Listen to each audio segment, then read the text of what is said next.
So we're here at the Ranch Dog Shelter in Chapala, on Lake Chapala, just outside Guadalajara, Mexico. I'm with Sid Sullins, the founder and the leader, right? I'm the leader, but not the founder. Okay, great. So the leader of The Ranch, a dog shelter here in Chapala. And specifically, we're going to talk a little bit about the ranch, but I wanted to talk to you, Sid, about the program that you have for people who are living in Lake Chapala, in Ajijic, and Riberas, and San Antonio, and all these other lakeside communities, and the people who are coming and going, visiting them, who have the opportunity to really support the dog shelter by enabling their cargo to be used in connection with their plane ticket. Is that right? That's right. We call them flight angels. Great. And so the ranch was started like 22 years ago. And for years, we were averaging like 20 adoptions a year, which is not very, we were mainly warehousing dogs. So then we started making relationship with shelters in the U.S. and Canada. And we found out that they had a huge need for dogs. So all we had to do was figure out a way to get them up there. So we're working mainly with Volaris and Aeromexico. And if someone is here visiting the area and they're going back to a space in the U.S. where we happen to have a relationship with some shelters, we ask if they'll take the dogs with them in cargo and possibly one in cabin. And most flight angels, especially if they're dog lovers, they're thrilled to have this opportunity to help us. Right. So, just to be clear, there is, for a person, let's just say I come to visit my mother here in Lake Chapala, in Ajijic, and I'm willing to be a flight angel. Is there any cost to me, or do I have to do anything? No, we try to make it as easy on you as possible. All we want is your reservation information, and we will call and we will book the dogs, of course, and we'll pay for the cost. We'll even give you a flight to or a ride to the airport on the day of your flight. So we go there with the dogs. We do need to get there 3 hours before the flight. We stay with you through the whole check-in process. We leave you with the paperwork that you're going to need, and then you head on up to the U.S. and there you go through customs, show your paperwork, and then our team that we work with in the U.S. or Canada is there to greet you, and they'll have the dogs. Great. Yeah. So just to be clear, Sid, if I'm flying internationally from Mexico to the U.S., I'm already going to be arriving at least 2 hours early. So to show up a little bit more than that is really no additional strain. Is that right? Right. And especially though we know what the road to Guadalajara can be like here too. So it's always good to plan 3 hours at this airport. So right. Yeah, that's what we do. And there's no cost to me. Is that right? All the cost is covered by the dog shelter? Yeah, right. No cost at all. Probably just a few minutes of your time. So if I arrive, so let's say I want to be a flight angel. I'm willing to do it. I arrive a couple hours ahead of time, whether I got a ride from you or not. And then I'm at the airport. What happens? I have to sign some paperwork. Am I ever physically with or responsible for the dogs in the transportation process? Not on this side at all. So we're in there. We've got our team who helps you check in. They'll actually, a lot of people find it very comforting because especially with Volaris, they don't speak much English. So they'll walk you through the check-in process. And yeah, you do sign a form that agrees that, these are the dogs that you're taking. And then that's basically it. Right. And so if something were to happen to the dogs in flight or some question about their well-being or anything like that, who becomes responsible for that? Not you. No. I mean, once the dogs are on the plane, they're gonna be taken care of by the airline, right? Okay. And then once I arrive, let's say some of the cities you've told me that are popular that you work with are Seattle and Portland, Las Vegas and Phoenix, and those are direct flights from on Volaris direct into Guadalajara, and then with Aeromexico, some flights that you do when you work with Aeromexico go through Mexico City. Right. And so when I arrive, let's say I agree to be a flight angel, and then I arrive in. That's just on the highway off in the distance there.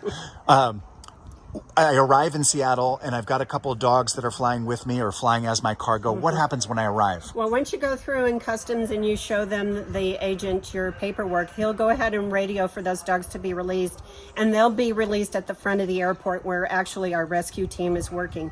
Now, some airports honestly are not quite that simple. With Portland and with Vegas and I do believe Phoenix as well, you need to get a cart and you wheel the dogs out. Usually there is help for you, but if not, we make sure if you're not comfortable, we won't load you up. We have a couple dogs and you can push them on a cart, and it really is not a problem. And the amount of time that you spend in doing that extra maybe 30 minutes. At max. Great. Right. Because they're used to this process, so they know how it works. Right.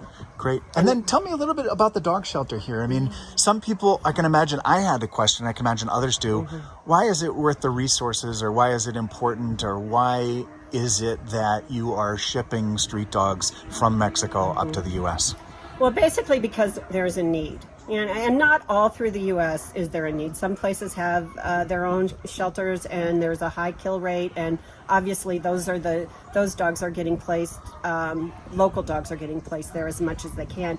But in a lot of areas that have a really successful spay-neuter program, people are ending up, if they really want a rescue dog, they're waiting a couple years to get one, and the process can be very aggravating for them. They'll apply with their local rescues time after time again. Someone else will get that dog. So we like to feel like we're making a lot of happy homes as well. Right. And so part of the reason why the demand is so high, if I'm not mistaken, can you explain, is that spay and neuter programs in many parts of the U.S. have been so successful that there's a lot less stray dogs. Is that right? That's the only reason I can come up with. Some parts other than others, better than others, yeah. And then down here in Mexico, same. A lot of progress has been made, but there's still a lot of stray dogs, right? It's very localized as well. In Ajijic and Chapala area, there's a lot of gringos, and we really work hard to do spay and neuters.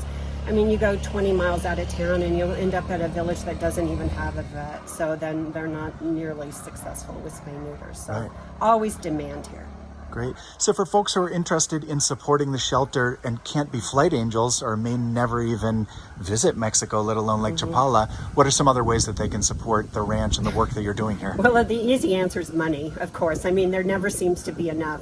We do, I believe that we're very careful with our funding and we spend it wisely, but still, the more money we have, the more dogs we can save in the U.S.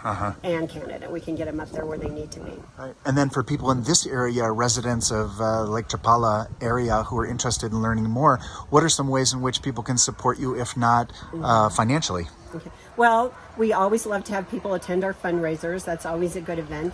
We love volunteers here. The more dogs that get out and spend time with people, the more we can evaluate their personalities and know that they're a good candidate for a home in the U.S.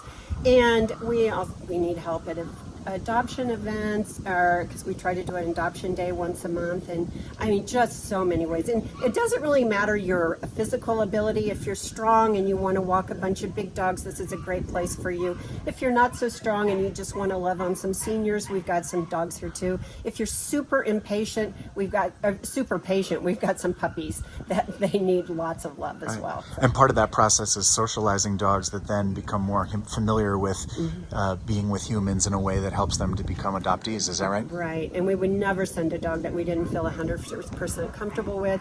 And that way, the more we see a dog with our volunteers, the more we know that they're going to be a good option for a home in somewhere else. Nice.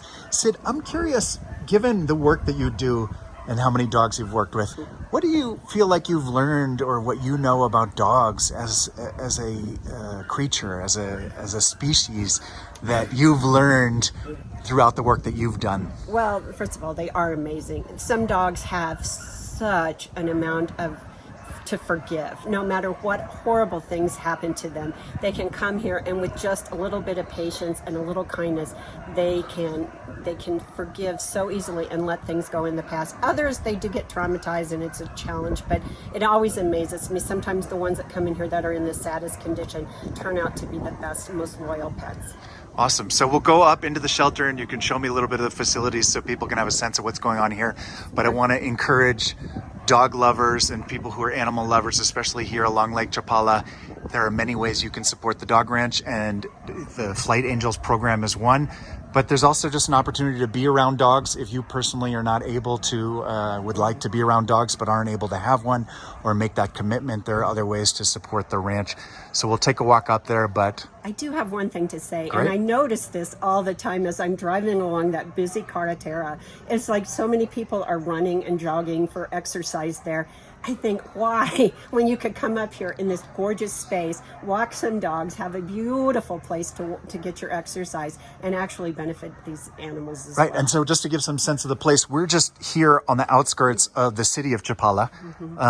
So it's just a couple minutes up the road, and if you want to come walk dogs up here, it's a wooded, foresty area, and it's beautiful, and you can kind of escape the lakeside area and we be even in have quiet views from some spots. So puppies are always the ones that need so much attention here. That's how they grow up to be such amazing dogs. And these little guys, we have 2 play yards. So if you come up here and you want to love on some puppies, take them out in the play yard. We've got toys for them, balls. And dogs need to learn how to play, surprisingly, and that's a good option for them when they go out in the play yard. So here's the entrance to the ranch. Let me show you around. We have 37 kennels here with our dogs. Currently, everyone is full. So typically, about how many dogs do you have on hand? Usually around 90. We've had about 120 before. That's awfully crowded. But right now, I think we have around 90, and it's a good amount of dogs. Thank you so much for sharing the wonderful work that you're doing here at the ranch.